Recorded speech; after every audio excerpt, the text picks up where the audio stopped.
எதுக்காக இதெல்லாம் பண்ணிட்டு இருக்க? சொல்லு, யாருக்காக இதெல்லாம் பண்ணிட்டு இருக்க? சாந்தி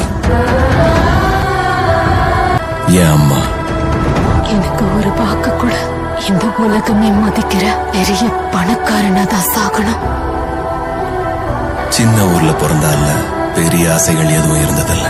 அந்த சத்தியத்துக்காக நான் சுயநலக்காரன் அவன், ஓழையும் அவன், பிள்ளனும் அவன். அவ ஆசைதான் என் ஆட்டம்.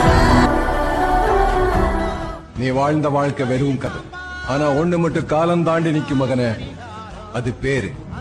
இப்படி ஒருத்தன் வாழ்ந்தாங்கிற பேரு.